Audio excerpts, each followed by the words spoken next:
Hoje eu vou me esforçar para olhar para a câmera. Depois você edita isso, tá, Daniel? Mas é difícil, porque eu tenho percebido que eu falo aqui, eu falo ali, eu falo para a parede ali, e é difícil olhar aqui para a câmera. Nós estamos dando continuidade nesse domingo à nossa série de mensagens, que tem como título o desafio da nossa época para a Igreja de Cristo hoje. E um dos desafios que nós temos como igreja cristã hoje é justamente a dificuldade que nós temos de encarar um dos grandes ensinos de toda a palavra de Deus. E esse ensino, ele nos traz muito incômodo. E eu gostaria de ler para vocês um post de um jovem. Ele colocou esse texto justamente para posicionar-se em relação a esse assunto. E daí vocês vão entender direitinho qual é o nosso desafio no dia de hoje.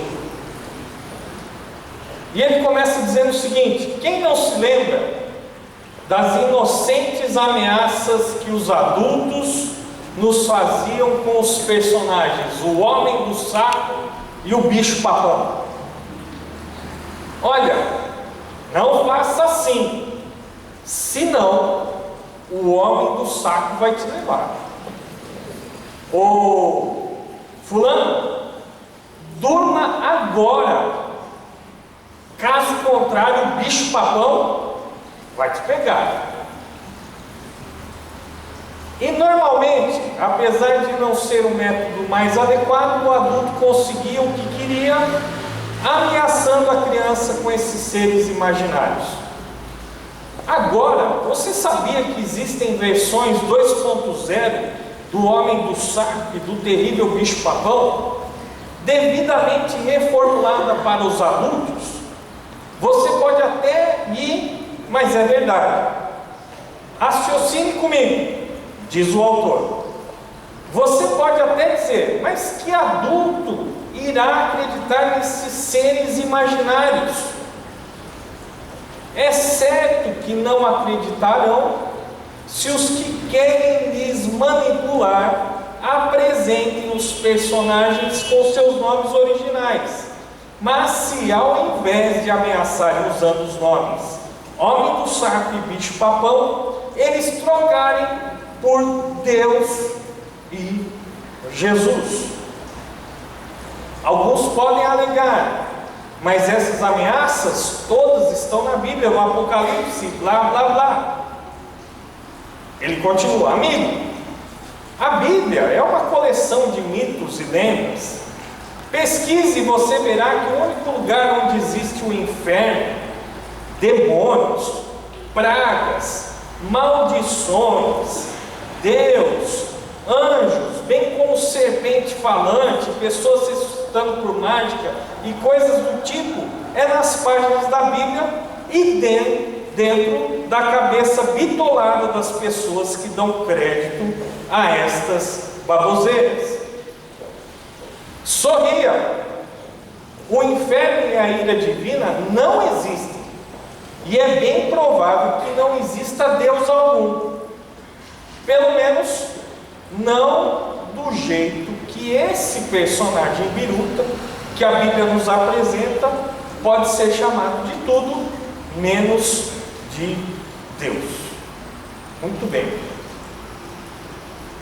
O autor desse post, ele reflete todo o seu entendimento e a sua convicção em relação à Bíblia, em relação a Deus, em relação a Jesus Cristo e principalmente em relação ao inferno.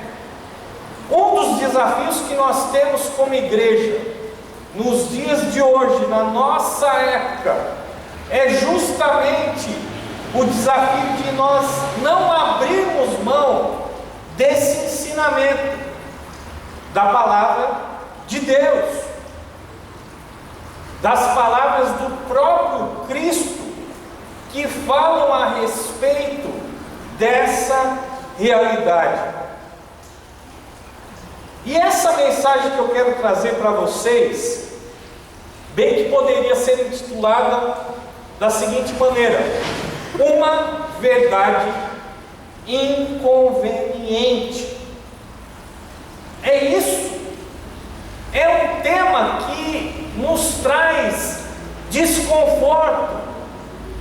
É um tema que nos traz várias sensações que necessariamente não são sensações que nos trazem conforto, mas principalmente nos traz um desconforto. E por que essa mensagem do inferno na palavra de Deus é uma verdade inconveniente? Porque se nós simplesmente ignorarmos essa palavra, essa verdade, nós podemos simplesmente silenciar as nossas almas em relação à eternidade. Para que se preocupar com a eternidade, já que o inferno não existe? Bom, já que o inferno também não existe nenhuma necessidade de se buscar a Deus ou de se temer a Deus. Bom, já que o inferno não existe, nós não precisamos nos sentir perturbados com a possibilidade de um lugar onde pessoas serão punidas e irão experimentar sofrimento. Se o inferno não existe, então também não existe Deus,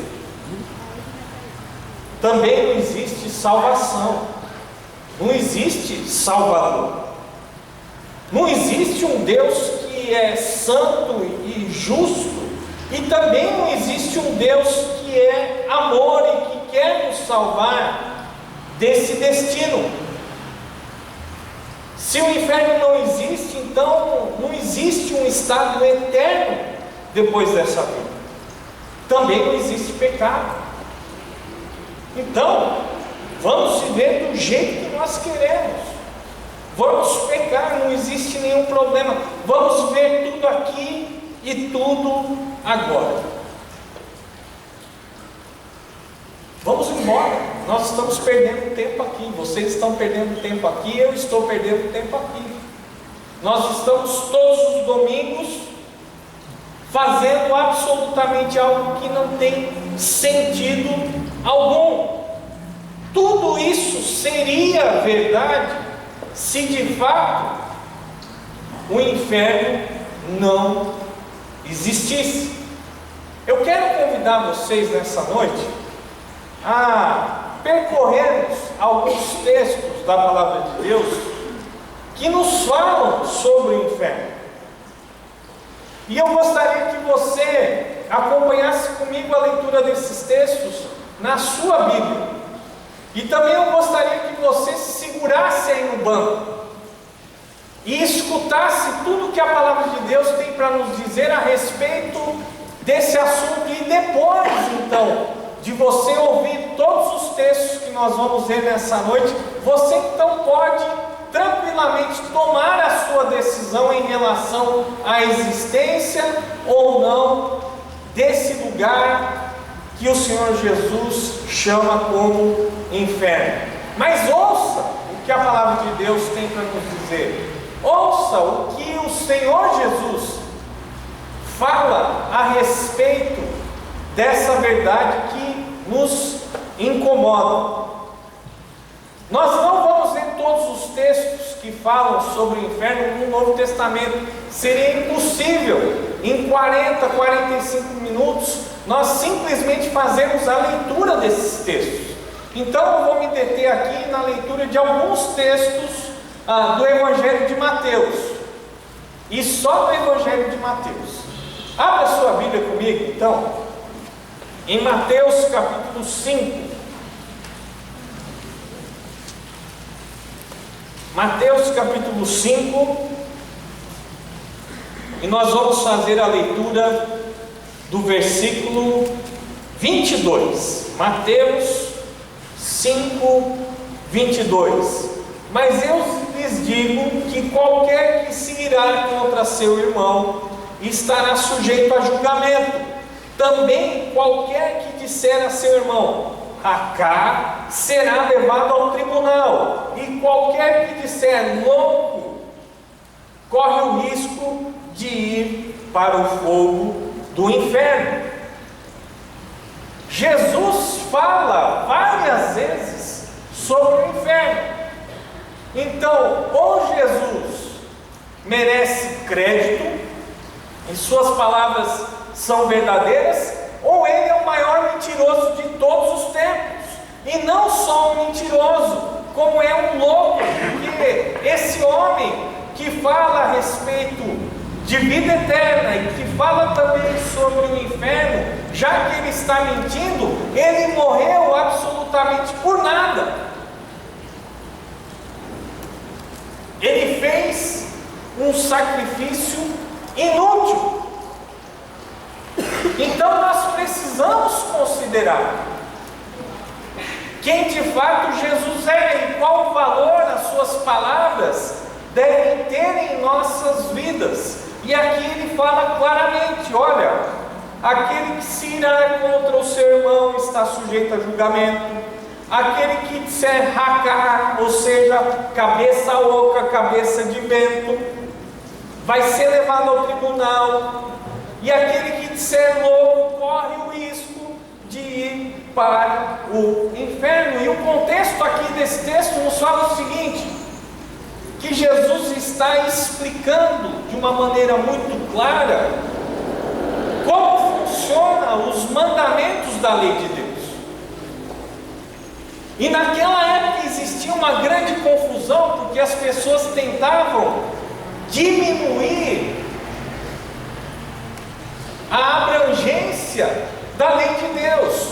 Muitos diziam o seguinte: olha, não, o problema é justamente assassinar uma pessoa, não matarás. Mas se eu me irar contra uma pessoa, se eu xingá-la, se eu alimentar ódio em meu coração, ao ponto de no meu coração desejar que essa pessoa morra, não tem nenhum problema.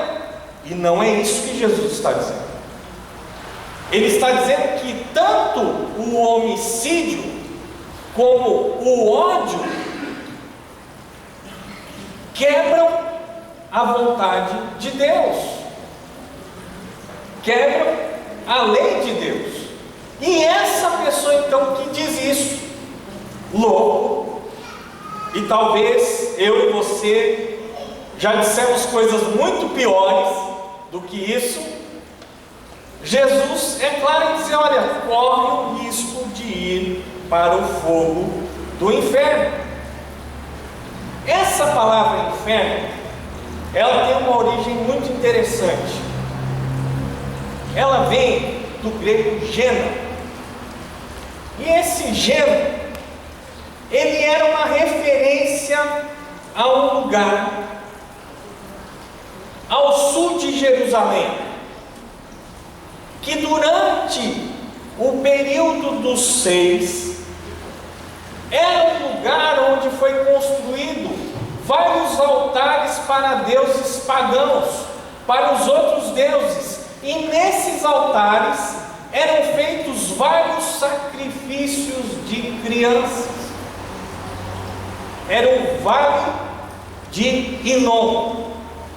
Esse era o nome daquele lugar, onde no passado, quando o povo estava andando longe de Deus, quando reis se levantavam e não obedeciam a palavra de Deus, cometiam esses absurdos de sacrificar crianças aos seus deuses pagãos.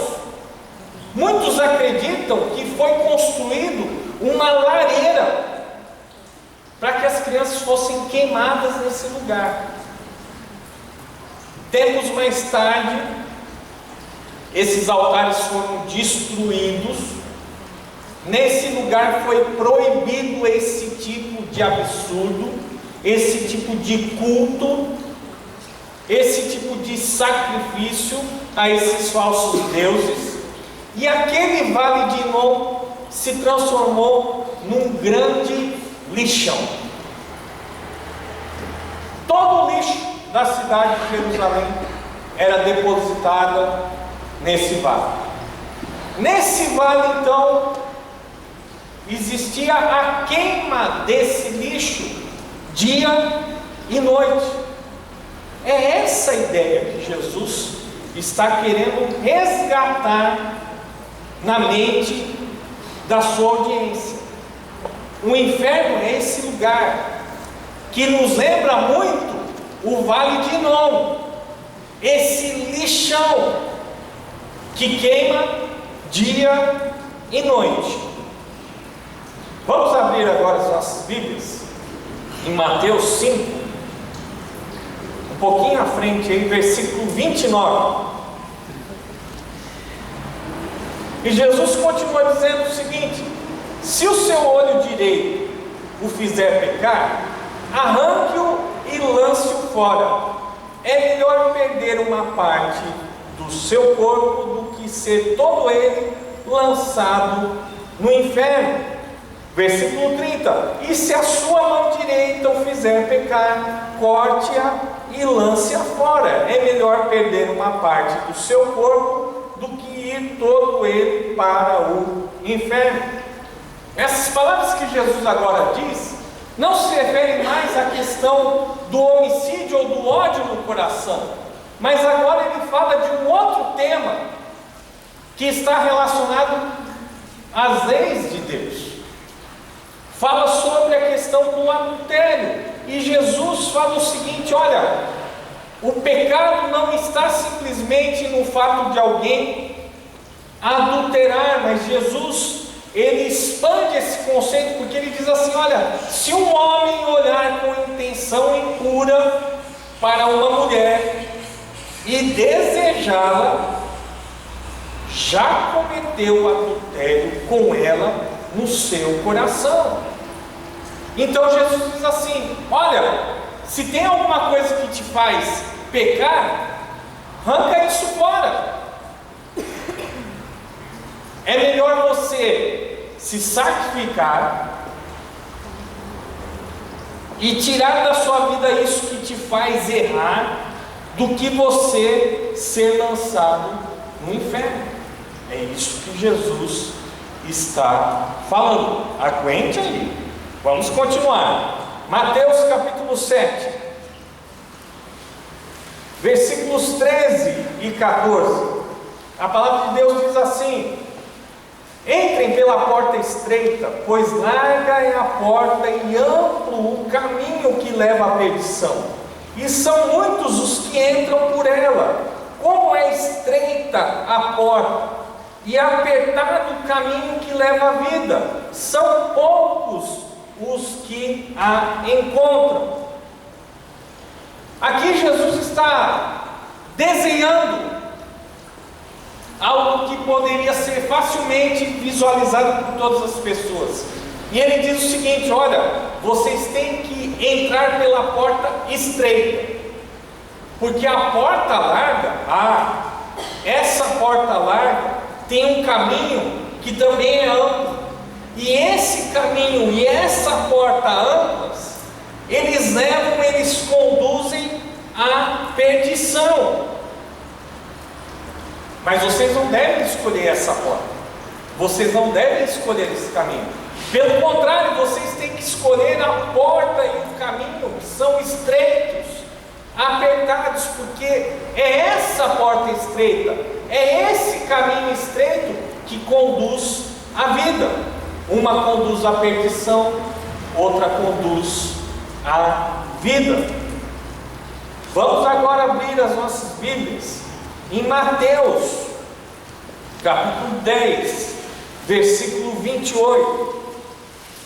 Mateus capítulo 10, versículo 28. E Jesus diz assim: nós só estamos vendo palavras ditas por Jesus. Mateus 10, 28. Não tenham medo dos que matam o corpo, mas não podem matar a alma. Antes, tenham medo daquele que pode destruir tanto a alma como o corpo no inferno. Não tenham medo daqueles que podem tirar a vida. Antes, tenham medo daquele que pode matar o corpo e destruir a alma no inferno.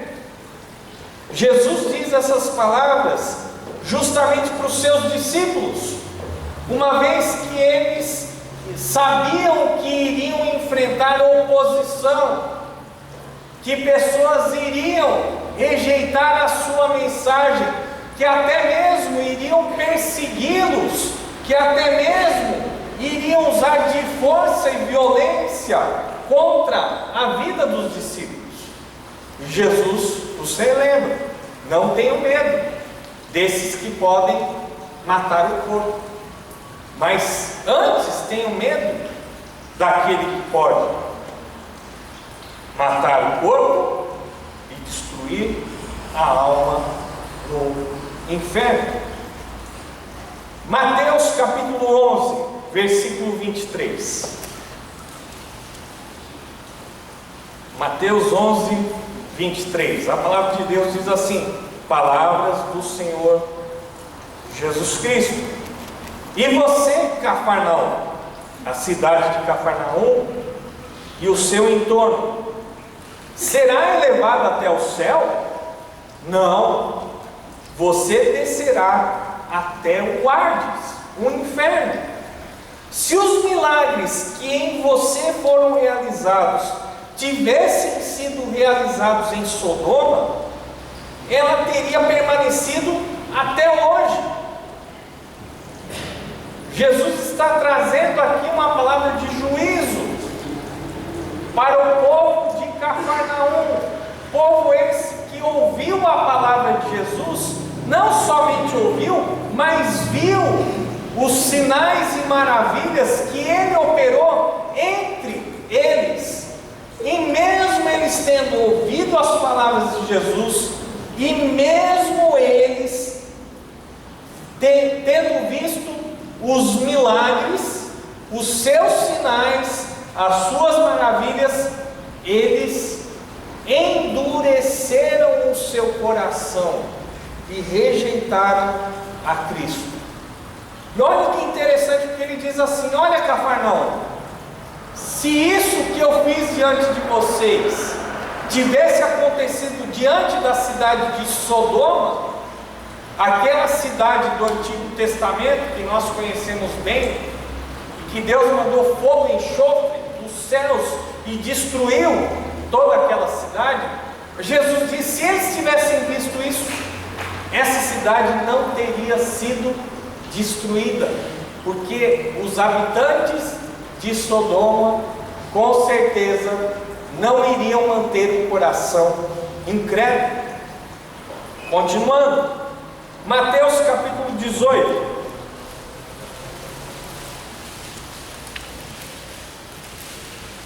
Mateus 18, 8. A palavra de Deus diz assim: se a sua mão ou o seu pé o fizerem tropeçar, corte-os e jogue-os fora. É melhor entrar na vida mutilado ou aleijado do que, tendo as duas mãos ou os dois pés, ser lançado no fogo eterno. Versículo 9: e se o seu olho fizer tropeçar, arranque-o e jogue-o fora. É melhor entrar na vida com um só olho do que, tendo os dois olhos, ser lançado no fogo do inferno. Aqui o contexto é um pouquinho diferente, porque Jesus está falando a respeito do julgamento de todas as nações. Jesus também está falando aqui sobre aqueles que maltrataram os filhos de Deus, fizeram-os tropeçar, esses que os fizeram tropeçar, esses são advertidos a não fazerem isso. Caso contrário, o seu destino é o fogo do inferno. Vamos continuar. Mateus capítulo 25.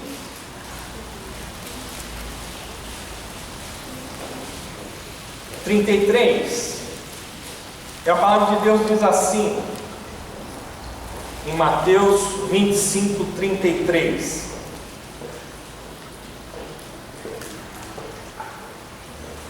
Vamos ver se é isso mesmo. Não. Opa. É esse texto mesmo. Ó. E colocará as ovelhas à sua direita e os bodes à sua esquerda. Então o rei dirá aos que estiverem à sua direita: venham benditos de meu Pai, recebam como herança o reino que lhes foi preparado desde a criação do mundo. Pois eu tive fome e vocês me deram de comer, tive sede e vocês me deram de beber, fui estrangeiro e vocês me acolheram, necessitei de roupas e vocês me vestiram, estive enfermo e vocês cuidaram de mim, estive preso e vocês me visitaram. Então os justos lhe responderão: Senhor, quando te vimos com fome e te demos de comer, ou com sede e te demos de beber? Quando te vimos como estrangeiro e te acolhemos, ou necessitado de roupas e te vestimos? Quando te vimos enfermo ou preso e fomos te visitar? O rei responderá: digo-lhes a verdade, o que vocês fizeram a algum dos meus menores irmãos, a mim o fizeram. Então ele dirá aos que estiverem à sua esquerda: malditos, apartem-se de mim para o fogo eterno, preparado para o diabo e os seus anjos. Pois eu tive fome e vocês não me deram de comer, tive sede e nada me deram para beber, fui estrangeiro e vocês não me acolheram, necessitei de roupas e vocês não me vestiram, estive enfermo e preso e vocês não me visitaram. Eles também responderão: Senhor, quando te vimos com fome ou com sede, ou estrangeiro ou necessitado de roupas, ou enfermo ou preso, e não te ajudamos? Ele responderá: digo-lhes a verdade, o que vocês deixaram de fazer a um destes mais pequeninos, também a mim deixaram de fazê-lo. E estes irão para o castigo eterno, mas os justos para a vida eterna. Jesus fala aqui sobre uma separação, dois grupos de pessoas, pessoas que entrarão no seu reino e pessoas que não entrarão no seu reino, cujo destino é um outro lugar, é uma outra realidade, que aqui é chamada de castigo eterno. Continuando.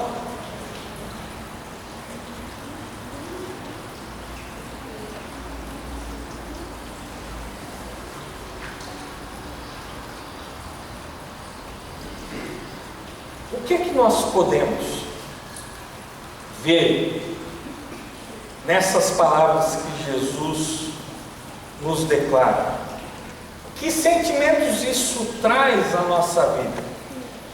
Para muitas pessoas, o mais fácil é simplesmente rejeitar todas essas palavras que Jesus disse de uma maneira muito clara. Não, olha, tudo isso daí é história, é mito.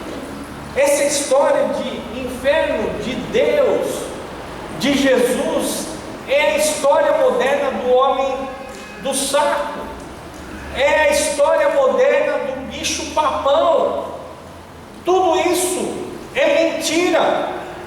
Não existe nenhuma necessidade de nós ficarmos preocupados com essas palavras de Jesus. Essa é uma reação. Essa pode ser uma conclusão que uma pessoa pode chegar. Porém, existe uma outra conclusão que nós podemos chegar ao considerarmos as palavras de Jesus. E essa conclusão, por mais desagradável que seja, ela deve ser considerada com muita seriedade. Se de fato Jesus é o Filho de Deus, e se de fato as suas palavras são verdadeiras, existe esse lugar onde o mal, o pecado serão punidos, onde a justiça de Deus será manifesta, onde pessoas irão ficar ali sofrendo eternamente, a exemplo daquele lugar que era inabitável, que era totalmente desagradável, de sofrimento, de ausência de vida. Nós não gostamos de falar sobre isso. Eu não gosto. Para trazer essa mensagem, foram mais ou menos aí 3 a 4 semanas.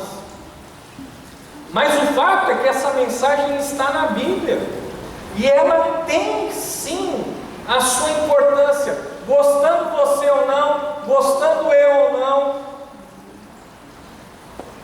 querendo ou não refletir sobre essas verdades. O fato é que o Senhor Jesus falou muito sobre esse tema.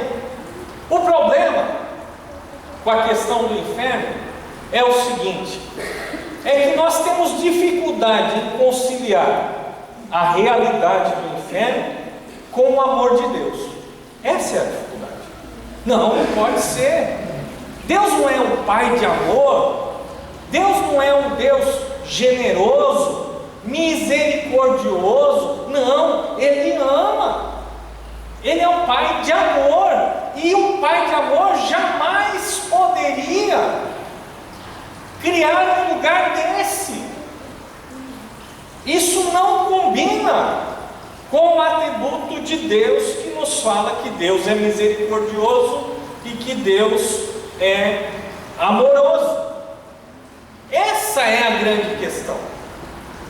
E é isso que muitas pessoas não conseguem entender e acabam simplesmente se apegando a uma característica de Deus e simplesmente ignorando todas as outras características. E essa questão do inferno, ela tem que ficar bem clara em nossas mentes, porque o fato da existência do inferno não exclui a bondade e o amor de Deus. Como isso? Porque Deus, sem dúvida nenhuma, Ele é amor, Ele nos ama, sem dúvida nenhuma. Mas Deus também tem outros atributos, outras características. Características essas que eu e você não gostamos muito de lembrá-las, mas que fazem parte de Deus. Atributos como justiça e santidade. Deus é um Deus de amor, mas Ele também é um Deus santo, separado do mal, do pecado, e Ele também é um Deus justo. Nós gostamos de lembrar da justiça de Deus quando nós vemos algumas maldades sendo cometidas,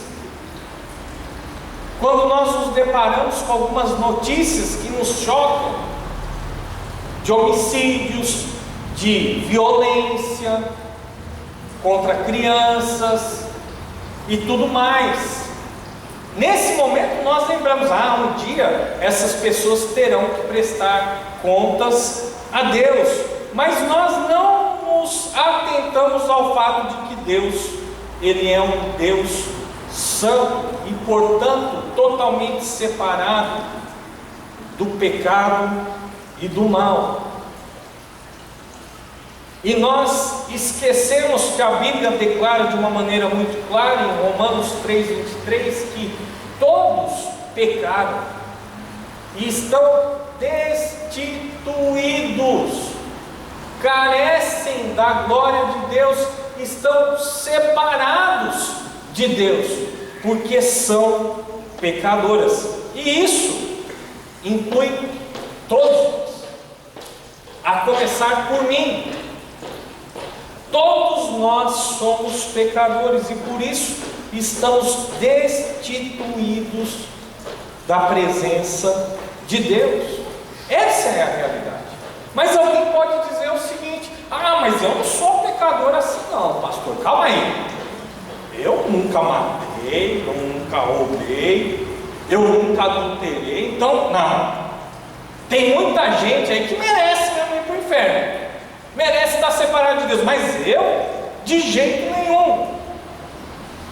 Esse é um pensamento típico de quem está observando a justiça do prisma do homem, onde você se compara com outras pessoas, onde você encontra pessoas piores que você. Mas a justiça de Deus não é assim.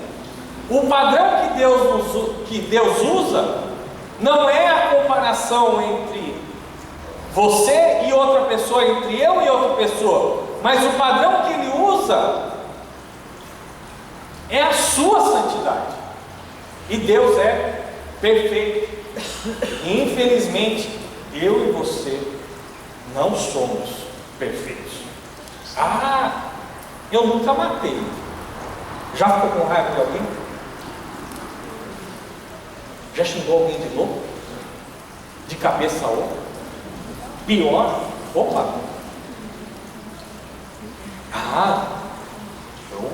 nunca adulterei. Olha, eu sou certinho ali. Já teve um pensamento impuro? Jesus disse que isso também é pecado.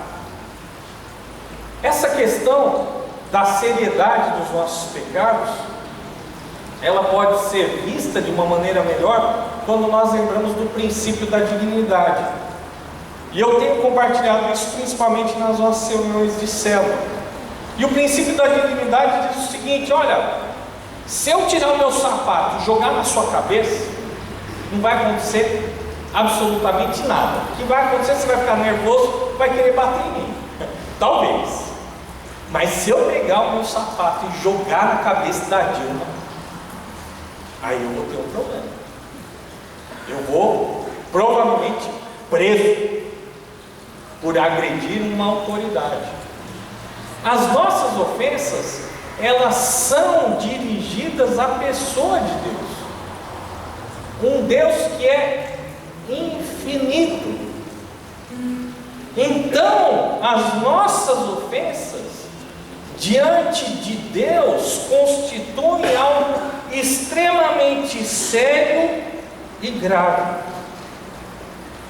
Sério e grave.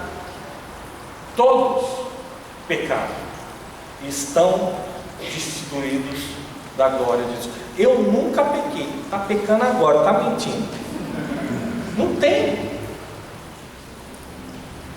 Essa questão do amor e a justiça de Deus, elas precisam ser entendidas. E o fato de Deus ter reservado um lugar onde as pessoas irão estar definitivamente destituídas da glória de Deus, não implica em dizermos que esse Deus não nos ama. Realmente, se essa fosse a palavra final, todos nós somos pecadores, todos nós estamos condenados. Muito bem, nós teríamos só o atributo da justiça e da santidade de Deus reveladas. E onde está o amor?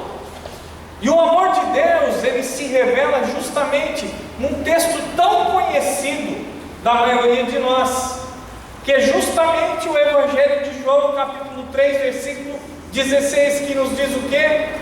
Porque Deus amou tanto o mundo que deu o seu único Filho, para que todo aquele que nele crê não pereça, mas tenha a vida eterna. Eu e você jamais seríamos capazes de, através dos nossos próprios méritos, alcançar o padrão de perfeição de Deus. Então eu e você, nós estamos condenados a essa separação eterna de Deus. Mas o amor de Deus se revela na mesma proporção e na mesma força, porque Ele, vendo que nós não temos um escape pelos nossos próprios méritos, Ele mesmo assume a responsabilidade de nos trazer a salvação através de Jesus Cristo. Uma dívida do tamanho de Deus não pode ser paga por nenhum ser humano. Essa dívida do tamanho de Deus só poderia ser paga pelo próprio Deus. E por isso então Jesus Cristo vem a esse mundo. E por isso então Jesus toma a forma da criatura. E por isso Jesus se revela aos homens.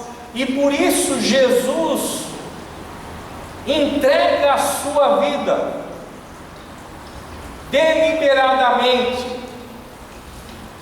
naquela cruz. E uma vez que Ele morre naquela cruz, uma vez que Ele derrama o seu sangue, Ele é capaz então de creditar justiça às nossas vidas, a todo aquele que crê. Eu sei que muitas vezes não é fácil entendermos isso, e muitas pessoas dizem assim: mas é muito fácil dizer que acredita em Jesus. É muito simples, eu não tenho que fazer nada. Não é tão simples assim. Imagine que você tem uma dívida e você se depara com uma notificação do banco dizendo que você está falido. Acabou. Sua casa, seu carro, tudo que você tem, você vai dar até suas calças e mesmo assim ainda vai ficar devendo. Não tem jeito, está falido. Mas imagine que alguém resolva acreditar na sua conta, depositar na sua conta exatamente a quantia em que você deve. Imagine que você devesse R$1 milhão. Falido, você não tem como pagar essa dívida. Mas imagine então alguém se dispondo a pagar a sua conta. O que acontece com você? A sua dívida é totalmente saudável. Mas veja bem, para que isso aconteça, você precisa consentir e concordar que outra pessoa faça isso por você. É isso que Jesus se propõe a fazer por cada um de nós. Ele se dispõe a pagar a nossa dívida. E uma vez que Ele paga a nossa dívida, nós somos considerados diante de Deus justos, não porque somos justos, mas porque Jesus fez justiça em nosso lugar. Crer não é apenas conhecer. Eu poderia dizer assim: você conhece o Pelé? Eu conheço. Você pode me levar lá na casa do Pelé para eu jantar lá? Tem muita gente que diz: não, eu conheço Deus. Eu conheço Jesus.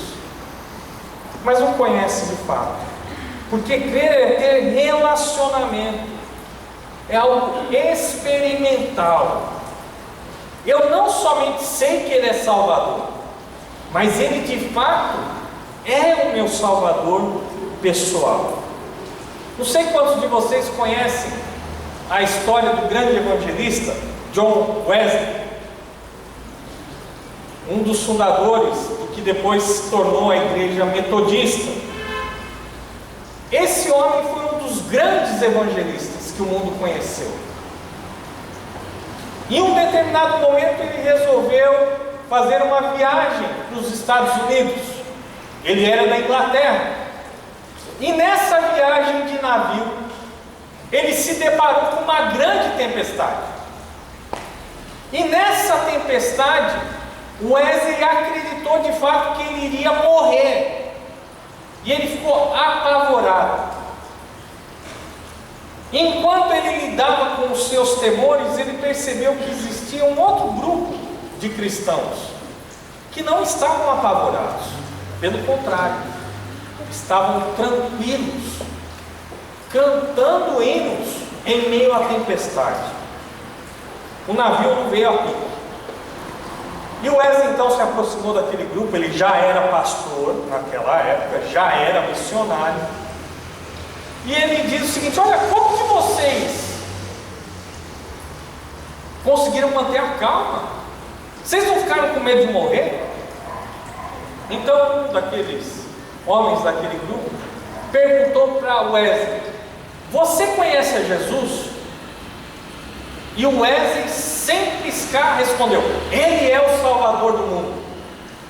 Então aquele homem virou para Wesley e disse: você conhece a Jesus? E foi naquele dia que John Wesley de fato entregou a sua vida a Jesus Cristo. E foi naquele dia que de fato Jesus se tornou o Salvador e o Senhor de sua vida. Você conhece a Jesus? Você conhece o Salvador? Você conhece o Salvador?